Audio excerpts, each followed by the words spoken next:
There's a dynamic difference between feminine and effeminate. Feminine is when a woman who's actually feminine embodies who God's called her to be. That's great. Femininity is wonderful. We celebrate that. Effeminacy is when a man is doing woman face. Effeminacy is Dylan Mulvaney. But femininity is my wife back there holding our son, listening to the preached word as a domestic woman who loves her vocation. There's a lot of people that are really concerned about my wife, but by God's grace, she's not concerned. She actually likes it. She actually likes being a mom, believe it or not. Crazy, I know. So do you see the difference? Femininity, good. That's a woman being a woman. Effeminacy, bad. That's a man LARPing as a woman. That's the difference. And Jesus addresses this, and he uses that Greek word that that's where we get this word, effeminacy. There's other texts as well. But he says, what did you go into the desert to see? Right? John the Baptist, the prophet, you went to go and see a man. A man's man. A hard man. Right? You went to go and hear his sermons.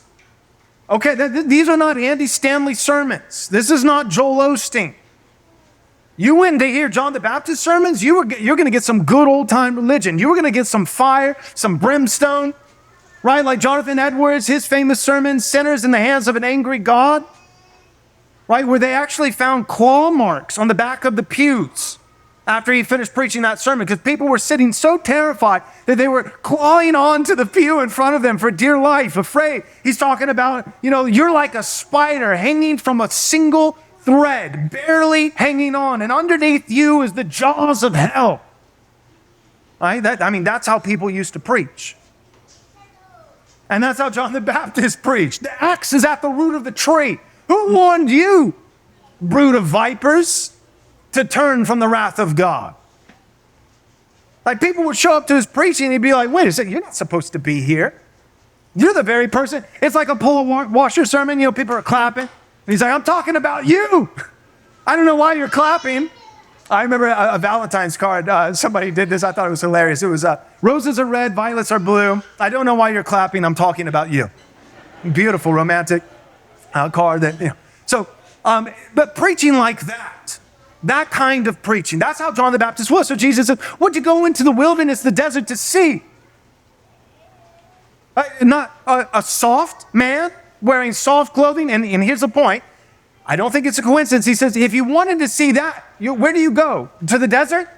No, Jesus specifically says, if you wanted to find a soft man wearing soft clothes, where would you go?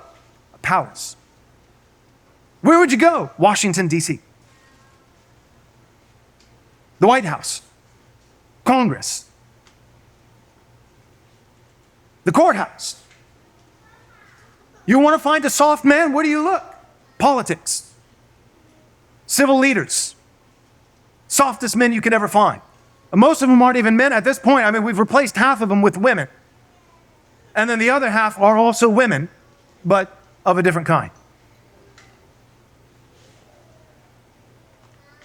And that's Jesus. For the record, Jesus says, soft men gravitate towards palaces. They gravitate toward, if you want to find a soft man, don't look to the preacher. Now, we've got plenty of soft men in pulpits today, too, sadly. But in the words of Jesus, don't look to the prophet. Look to the president.